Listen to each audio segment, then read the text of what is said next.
This episode is made possible by Walmart Connect. Are you in the market to take your media strategy to a whole new level and make a seismic impact with millions of customers? Of course you are. Walmart Connect takes advantage of the incredible reach of America's #1 retailer, helping you to connect more meaningfully with Walmart's near 140 weekly online and in-store customers to find you the right audience for your precise message. Using Walmart's proprietary customer purchase data, they help you precisely target even niche audiences at scale. Check out walmartconnect.com to see how they can help you find the customers you're after at the scale that you need. Hello, everyone, and thanks for hanging out with us for the Behind the Numbers Weekly Listen, an eMarketer podcast made possible by Walmart Connect. This is the Friday show that was born ready, apparently. All right, Karina? Always. What do you mean always? Just always, just always born ready. See, she was right for that. Always ready for a podcast. I can't believe that word. To force these guys to be here, okay? Don't believe anything about born ready. What do I have? I don't know how I'm supposed to start the show. What did I say? I'm Marcus, your host. That's important, kind of. In today's show, will teens need permission to access social media? Are companies saying goodbye to the CMO? Spotify brings music videos to its app. What is the path for ride-hailing companies? And I have some more happiness facts for you. You're welcome. Join me for this episode. We have 3 people. Let's meet them. We start with our senior analyst covering everything retail and e-commerce based in the UK. It's Karina Perkins. Hi, Marcus. Hello there. Why'd you have to say it weird? I'm not saying it weird. Yes, you are. Hello, Marcus. Oh, hey, Marcus. Oh, how's it going? Much. No. Too much? Somewhere in the middle. Okay. Yeah. We're also joined by Ross Benish. He's one of our senior analysts covering digital advertising and media based just above the city in New York. Hey, Marcus. Hey, fella. Better. Nailed it. Yeah, okay. Karina? I've been practicing that all night. I hope that's not true. And finally, we have someone else covering digital advertising and media as well. Another senior analyst. He is in Philly. It's Max Willens. Yo. Perfect. That's what we were looking for. We start with the story of the week and then a debate. We end with some trivia. Let's get on with it. We start today with the story of the week.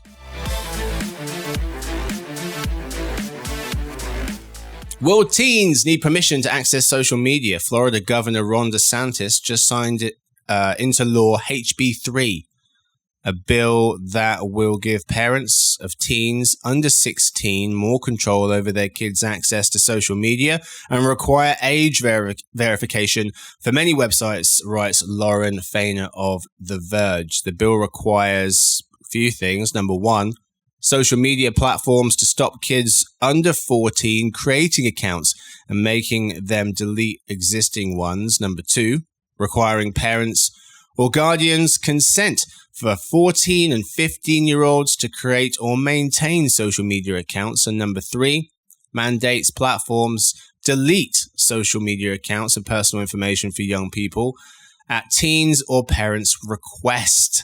Companies that fail to comply can face significant fines of up to $10,000 per offense. Some offenses can be higher than that. Ms. Fain also notes the bill requires many commercial apps and sites to verify their users' ages when it contains a substantial portion of material harmful to minors, aka over a third of content on the site. Think adult content sites. These sites must ensure users are 18 or over. New sites are exempt from this requirement. Should be noted that social media companies already ban kids under 13 from signing up to their platforms, but kids have managed to get around such measures. And the association representing social media platforms, NetChoice, said this law in effect will impose an ID for the internet on any Floridian who wants to use an online service regardless of their age. Let's go, Ross. Your main takeaway from this developing news story, my friend? Well, it seems like an overreach of the government to step in and stop kids from making social media profiles. And I think it's also a little over optimistic that parents would be able to outsmart their kids. Like, I just, if you talk to any like 15-year-old right now, they know how to use technology better than we do. I have to spend a fair amount of time Googling just to set up a VPN. If I tried to stop like a 15-year-old from making a TikTok or Facebook, like they would have already worked around whatever I'm doing. So, good luck to those who are going to try to stop their teenagers from making accounts. So the argument for the new law here, Florida House Speaker Paul Renner comparing the addictive features of social media to drinking alcohol, saying kids are not yet equipped to moderate themselves. Max, where do you land on this story? So I think that Ross's points about the sort of potential inefficacy of the legislation or the kind of overreach of it skip over a bigger question, which you alluded to a moment ago, Marcus, which is just what is going to be done about the kind of continually mounting scrutiny of the role that social media plays in teen mental health, essentially. So, you alluded to the Florida legislation that was just passed, but, if you have been keeping abreast of this stuff, you had Eric Adams, the mayor of New York City, suing TikTok and other platforms for perpetrating what it called a mental health crisis. You had the 4 largest school boards in Canada also suing Meta and TikTok for essentially the same thing, basically like driving children to distraction and building their systems in such a way that hooks kids on them. And then you had Vivek Murthy, the Surgeon General of the United States, essentially demanding that social media platforms be regulated in such a way and more study be done on the effects that they have on teen mental health. And so, it does not surprise me that a lot of pieces of legislation crafted in haste by, people who are too old to be using these platforms regularly might miss the mark on the finer points. But the broader issue here is that I think that social media platforms are sort of running out of time to evade more kind of comprehensive government scrutiny and analysis of how their platforms work, what the effects of those platforms are on, how children see themselves, how they see the world, how they engage with media. And, broadly, I think I am in favor of some, more careful scrutiny of and analysis of those effects. I think that's all to the good. There's also a lot of other states that are following suit or have done this already. Utah, their governor signed into law 2 bills requiring kids under 18 to get parental consent to use social media and also gives parents access to their children's posts and messages. Arkansas's governor approved a bill requiring parental consent for minors to open social media accounts. Louisiana has its own version of rules for kids using social media. And Max, you shared the Associated Press article from Jeff Amy that Georgia could join other states in requiring children younger than 16 to have their parents' explicit permission to create social media accounts. The bill bans social media use on school devices, requires adult sites to verify users are 18 and over, and mandates additional education by schools on social media and internet use. And so you're seeing this kind of growing patchwork of rules across the US. You'll, I guess, start to see louder and louder calls for federal regulation to override these conflicting state laws.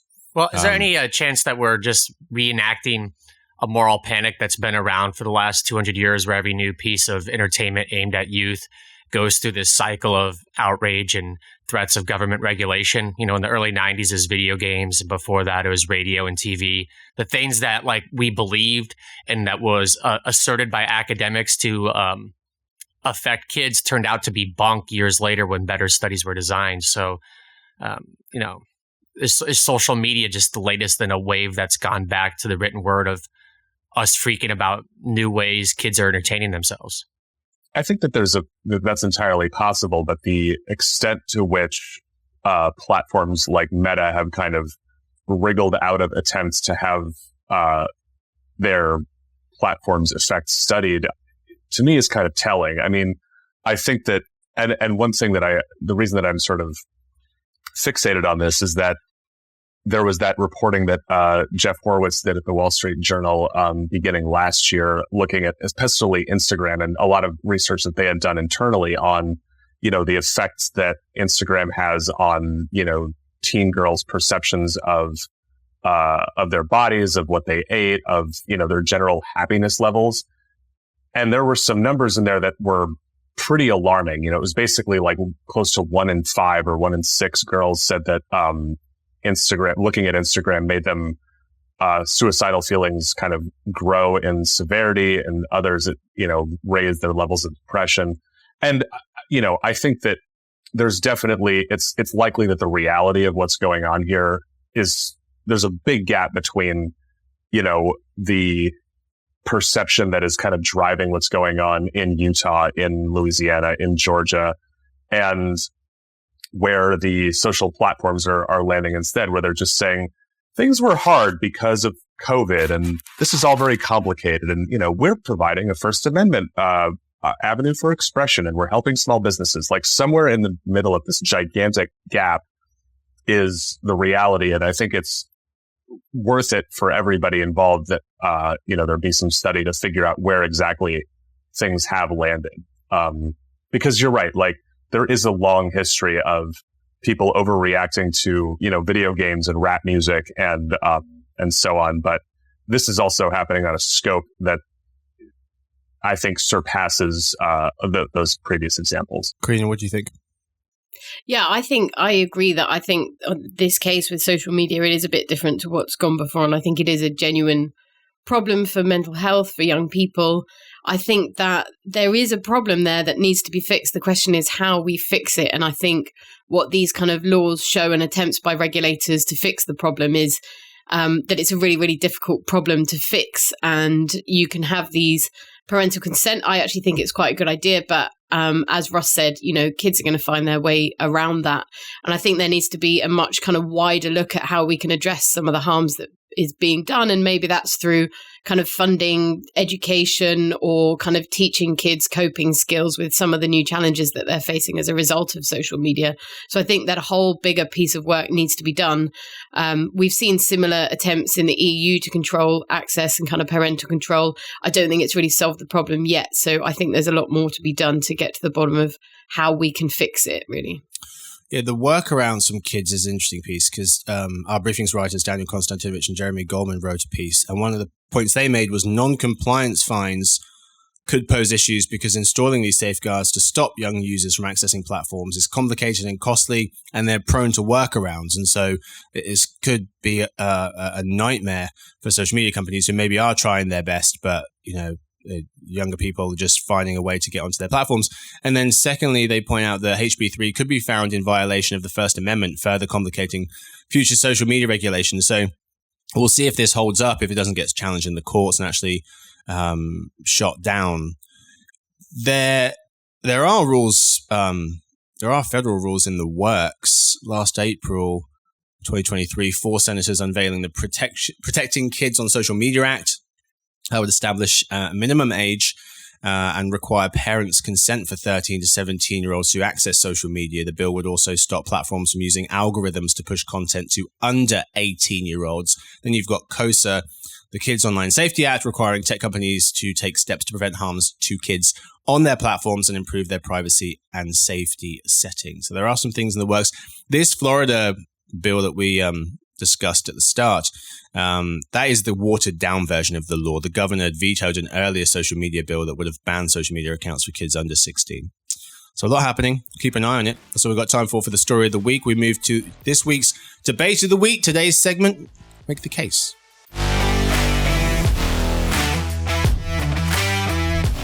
Where Max, Karina, and Ross give the for and against arguments for each of the following questions based on 3 news stories. 2 folks face off per question. But The following takes don't necessarily reflect the analyst's personal views. They have been tasked with simply representing each of the different arguments. We start with Ross versus Karina for question 1. Are companies saying goodbye to the CMO? Starbucks is eliminating the global CMO role, Chief Marketing Officer, following a major trend among major corporations like Uber, Johnson & Johnson, UPS, Etsy, AB InBev, US, etc., writes Senior Director of Briefings Jeremy Goldman. He explains that the coffee giant is replacing the CMO role with a global brand creative leader, a new role that's not part of the C-suite. However, Jeremy notes that some, like Coca-Cola, have eliminated the CMO position in 2017, only to reinstate the position 2 years later. So the question is, does it make sense to change the CMO role? Ross is arguing it does make sense to change the CMO role. 1 minute on the clock. Make the case. There's just been increased turnover in CMOs in general. So, when a company's going to put a lot of hype and focus on their chief marketer, it doesn't do them as much good when that person flips over to a different company, a year later, and they have to replace it with a whole new person. So I don't think you necessarily have to get rid of the CMO role, but maybe there's parts of it that could be not outsourced. What's the word I'm looking for? Where you give work to your people on Delegated. Delegated. There's a lot of work of it that could be delegated. A lot of public-facing stuff that could be. Want to talk to us about that word? Barely does anything. This guy who runs the team. Sorry, Ross. I didn't know if Stu was going to delegate his response back to you. Victoria will say something on his behalf. Max, I'd like you to respond on my behalf. See what I mean? This guy. Marcus, you're fired. Damn it! No. It was always going to happen. Ross, did you have anything else to say? Sorry. No, that's all good. Okay, good. Karina. Okay, so I'm not so much arguing against Ross as kind of agreeing with him. I think the CMO role needs to evolve and it needs to be refined. There was a 2023 McKinsey survey that found 9 in 10 CEOs believe that marketing's remit is well defined, but only 22% of marketing chiefs think that their job is well defined. So there obviously needs to be change, but I think getting rid of the role entirely is chucking the baby out with the bathwater. I think especially since some people who are ditching the CMOs mean that you're not going to have someone in marketing as part of the C-suite. And I really think that it deserves to have a seat at the board table. And I think kind of regional CMOs are all well and good, but you need someone with global oversight to ensure that efforts are integrated and coherent across markets. So I think that it definitely needs to evolve, but I think you don't necessarily need to get rid of it. And as we've seen, as you said, I think it was McDonald's and Coca-Cola got rid of it and have subsequently brought it back again. Yeah.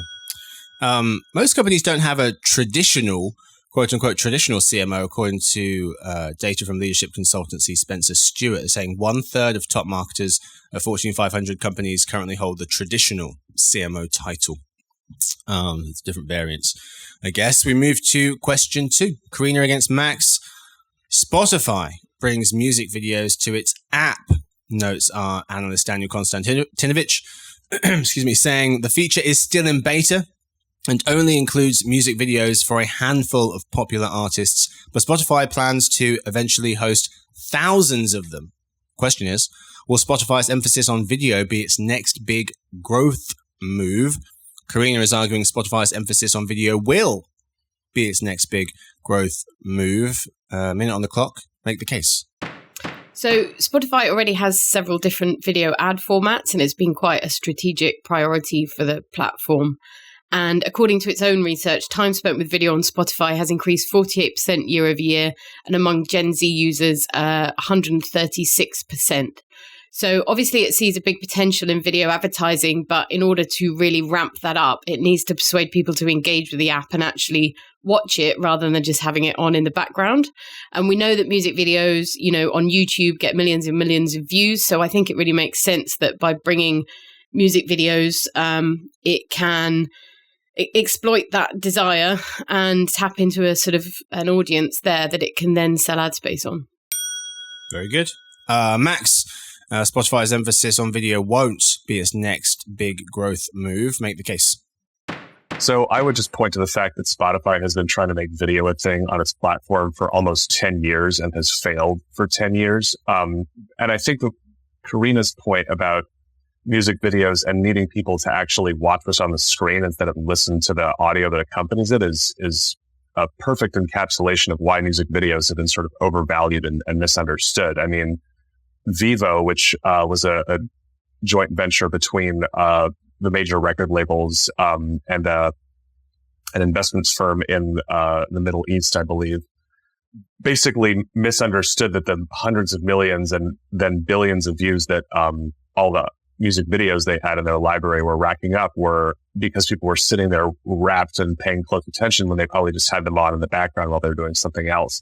The reality is that like Spotify is a music app. It's there to turn music on. It's not a video app. It's not something that people are used to using to consume video. And as we've seen with LinkedIn trying to introduce vertical video, with all kinds of other apps trying to shoehorn video into their offerings, you can't make people watch video in settings that they're not used to watching it. So I predict that this is going to flop like the other attempts that Spotify made at shoehorning video into its experience. So the 25 people watching us on YouTube, don't listen to him. Okay? If video is working for you with this podcast, you keep at it. Please. We move to question 3. What is the path for ride-hailing companies? Uber may finally have finished burning through cash, delivering its first full year of positive free cash flow in 2022 and its first full year of operating profit in 2023, points out Dan Gallagher of The Journal. Competitor Lyft delivered its best financial quarter in its history, saying it expects to be cash flow positive in 2024. The company is not yet profitable, but is slowly but surely cutting back its losses. The question is, are ride-hailing companies having a renaissance? Ross is arguing that ride-hailing companies are having a renaissance. Make the case. Well, as you mentioned, their profit outlook has become much better. The services have gotten more expensive to use and they're chock full of ads. So they're making more money per customer. So I think their financial sustainability is much better than it was 4 or 5 years ago. However, for a user, it was awesome when rides, cost next to nothing and you had no ads. So they've become more sustainable, having a renaissance at the cost of UX, but that's what they had to do. Max, ride-hailing companies aren't having a renaissance. Make the case. So I guess, I'm just going to say no, because the reality is that the thing that you could point to, I think Ross's point about the increased cost of the rides is more important than the advertising. But the reality about the advertising is that these companies have a very real and very hard cap on the amount of inventory they can cram into this experience. Hoping that someone will watch a movie trailer while they wait for their driver to show up is one thing. You can't make someone watch 15 ads while they, go to the airport. That's just not something that's going to be realistic. And they've already abandoned, both Lyft and Uber, a bunch of efforts to introduce advertising that might be more lucrative. And so, even though this is driven some short-term boost for some of these platforms, they now are profitable, but they still have absolutely wretched margins. And I don't think advertising is going to drive them into the kind of wildly profitable territory that, people like Travis Kalanick once pitched. Yeah, on the margins point, ads can help if done right. Margins on ads roughly 40 percentage points higher than the rides and delivery business, estimates Truist Securities. Uber thinks they can pull in about $1 billion in ad revenue this year, but it's a balancing act. Uber shows 1 ad per trip. Lyft is showing 2, so as not to annoy riders too much. That seems like they might already be showing them too many. But we'll see. The renaissance part, Lyft stock in the last 6 months is up 8 points. So it's up a bit, but it's very, very, very low base. Uber's stock has doubled in the past 6 months from a higher one. So maybe they are. Maybe they'll just annoy you with the ads so they could create a subscription product. Like YouTube Premium didn't exist for a long time, but the ads got so annoying that you would pay them to not have the experience. So yeah, I don't know what you'd call it, Uber Premium. Uber Plus? Yeah, I mean, you'd only want something like that if you are taking a ton of ride shares, but that could be an easy way to get $5 from people a month one day. Yeah. I have copyright to this idea, by the way. Don't listen to Uber, for the love of God, please. That's what we've got time for the debate of the week. We move, of course, to dinner party data.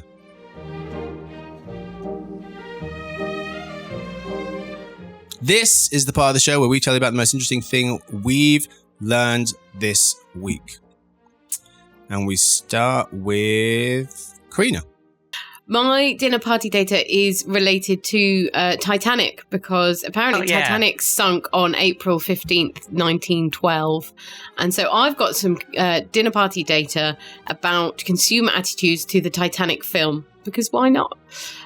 So according to a December 2023 YouGov survey, 82% of Britons have seen Titanic the film at some point, and 42% have watched it multiple times.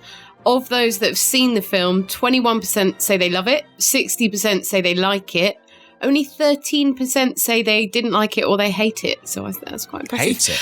Yeah. That's a lot. Jack's death, though, still proving a little bit controversial. 50% of Britons believe that there was room for him. Yeah. On Only the door, 50? You kidding me? For both Jack and Rose to occupy the makeshift Small family raft. on that bad boy. Only 17% said there definitely wasn't and condemned him to an icy grave. 23% were unsure, and the remaining 10% couldn't remember the scene. Jeez. Apparently, it's just been auctioned off, the prop, for something like $700,000. The flotation so maybe people device? can test that now. The prop, yeah. The worst Mother's Day gift ever. I have kind of a funny story about Titanic, if we have time for it. Depends how... It's got to be funny, right? Yeah. No, it's got to be quick. It's really the main All right, thing. I'll be quick. Yeah. My career and track record of being absolutely dead wrong about media, entertainment, and technology began many, many years ago, Titanic. When I was a kid, my mother worked at Sony, which was the U.S. Distributor for Titanic. And I had gone into the office to, I think maybe I had a day off from school or something. And so I was riding down the elevator, and some senior executive, whose name I can't remember, I guess started making some small talk, I guess remarking on the fact that I was, in the elevator with my mother. And this guy turns to me and he says, "Hey, Sonny, have you heard about this movie called Titanic?" And I said, "Yeah." I said, do you think people are going to like it? Do you think people are going to watch it? And I said, "I think that movie's going to bomb. I think it's going to suck. I think people don't like Leonardo DiCaprio. I think people don't know who Kate Winslet is. And who cares? It's a big ship." And my mother, after this guy got off, who sort of half smiled and got off the elevator, my mother said, "That was the president of Sony Music Entertainment, and I really wish you hadn't said that." And then I ran into him many months later after at an Oscar party that they threw, because Titanic won every single effing Oscar that year and had turned into a gigantic global cultural phenomenon. So, did he remember you? Was he like, "You fool"? He might have, but he didn't. I would have loved if he would have called you out. Yeah. There's the idiot. Yeah. In your face, boy, I don't know the name of. Look at this jerk. Yeah, no. I'm sure that guy thinks about me all the time. So anyway, as always, take whatever I say and do it. And think. That was a good story. I thought it was gonna be like 3 hours later, and at the end you're like, "And that's how I got into baking." 3 hours later, he'd be telling the story of Titanic. Yeah, true. Max, you're up. Okay. So I was listening to some music on YouTube, not looking at what was on the screen, and found myself listening to there's this guy who takes pop songs and like stretches them out, does some other stuff to them. But so there's this SOS band song called Weekend Girl that I really like. And he turned it into this like 13-minute long thing. And it got me thinking about long videos on YouTube. And so I started thinking to myself, well, this is perfect dinner party data. Like, what's the longest YouTube video ever made? Anybody know off the top of their head? Is it the one with He-Man in it? It is not. Okay. But the reason that this is interesting is that the reason or the answer has changed in the last couple of years. So up in 2011, a guy named Jonathan Harchick got a bunch of media attention because he created what he described, and YouTube did not dispute this, as the longest YouTube video ever. It was 596 hours long. If you wanted to watch it, it would take you 23 days. And recently, in the last couple of years, YouTube quietly got rid of it, which I am very disappointed in, because, you know, who doesn't want who doesn't want a video that you can leave on for 23 days. But it got me thinking about, there's all kinds of delightful, weird subcultures of people trying to make videos that last really long. Like Mr. Beast recently put on a bunch of people who spent long periods of time counting to, 100,000 aloud continuously. There's a YouTube account called Arcadian Fish that is a 223-hour long video of lots of very strange slowed down video. There's a small subculture of people that take the Guile theme song from Street Fighter and just play it on loops for hours on end. Wow, how do you end up in that subculture? So that fascinates me. Well, it goes back to a Guile theme goes with everything. Right. You can look that up if you, are trapped somewhere and don't have anything else to do. But yeah. Anyway, all right. Lots of funny stuff on YouTube. People find the time. Can we put the Guile theme over this podcast? Oh, we will. I actually love that idea. Let's do that. We can't. We don't have. We have no money. Ross. Well, I just want to acknowledge that Karina is the king of the world for bringing us that Titanic story. It's very good.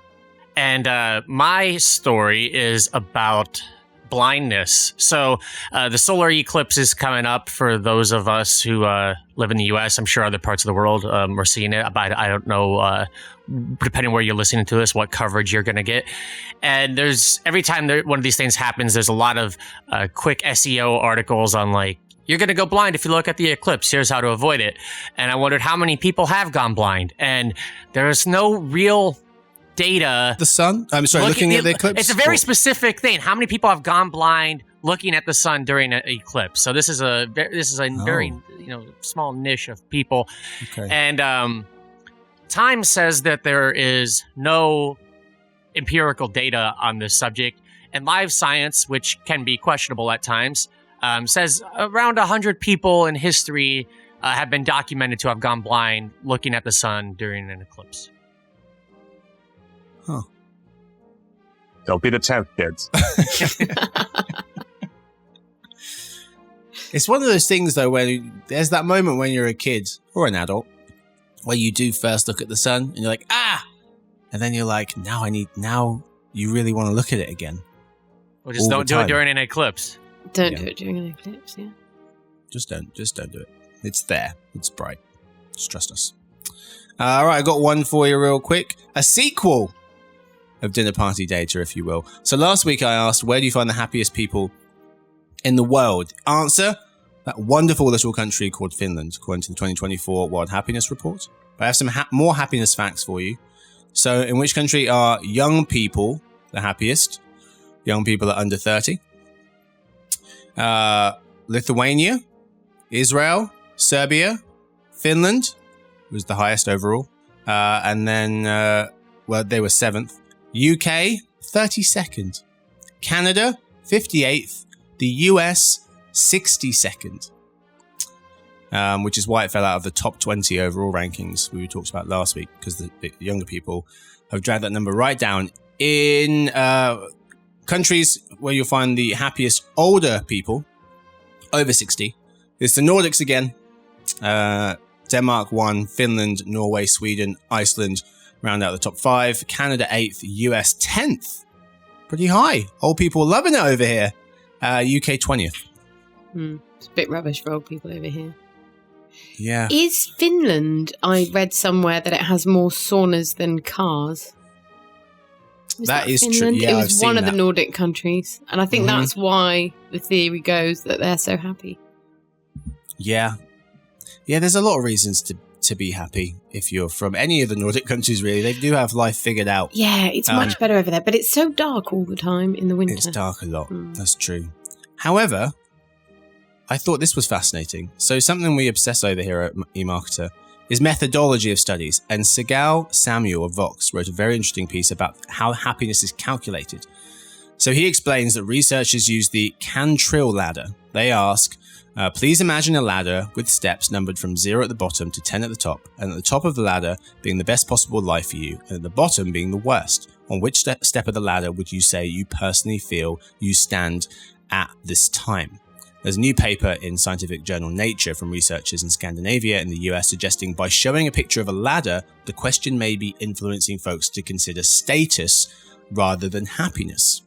However, Mr. Samuel does conclude the takeaway here is not that the World Happiness Report is useless or that efforts to measure happiness are silly. These efforts can help inform policymakers, he says, around the world as they try to figure out which things strongly correlate with happiness so they can invest in those things. And I also think there's a case to be made that happiness is a better measure of how society is doing than like GDP or like GDP per capita. Because like the US has the 8th highest GDP per capita in the world. So you think, okay, it's doing really well. But it also has one of the highest child poverty rates among wealthy democracies, according to Columbia University Center on Poverty and Social Policy. It also has 30 million Americans without healthcare, according to the CDC. And so it is a weird measure, GDP, because it can show that things are going great, whereas people in the country can feel like maybe they're not. And all this to say, I think it's a fascinating discussion around how we measure things. And it seems like things are slowly but surely changing in terms of the metrics we use to measure things. 2022, the head of the UN said it was time to shun using GDP as a measure of economic strength as it rewards pollution and waste. Saying, for example, when we destroy a forest, we are creating GDP. GDP not being a measure of richness in today's world. And it just celebrated its 90th birthday. We've been using it for 90 years. But it doesn't take into account things like inequality, digital economy, clean air. And so we might want to consider alternatives. Yeah, and I think the inequality is the main thing there, isn't it? I think a lot of happiness is kind of relative, how you're doing relative to how other people are doing around you in a kind of comparative way. So societies that are more equal and have less inequality, people are generally happier no matter where they are on that GDP scale. Yep. Yeah, there was a wide article from Bernice Lee and Benjamin J. Butler pointing to 2 GDP alternatives. One is from Bhutan. Their National Happiness Index is it's in the Constitution and encompasses psychological health, living standards, community vitality, and environmental resilience. And then there's another from the Organization for Economic Cooperation and Development, the OECD. They've got a Better Life Index, which uses indicators from housing affordability to work-life balance to air pollution. So, yeah, maybe some better ways of measuring things. Happiness is a pretty great one. Although UK 20th? It's pretty rubbish. Anyway, that's all we've got time for today's episode. I'm kidding, England! I love you. Miss you too. Thank you to my guests. Thank you to Karina. Thanks, Marcus. Yeah, thank you. Too much? That was over the top. Yeah, it was. Let's try again. Ready? Thank you to Karina. Thanks, Marcus. Yeah, this doesn't feel genuine anymore. No. Yeah, that's the point. We'll just cut in the Gale music. For you, thank you to Ross. Thanks, Marcus. Thank you to Max. Always a pleasure, Marcus. Thank you. Thank you to Victoria, who edits the show, Stuart, who runs the team, Sophie, who does our social media, and Lance, who runs our video podcast. Thanks to everyone for listening in. We hope to see you on Monday for the Behind the Numbers Daily, an eMarketer podcast made possible by Walmart Connect. Happy weekends.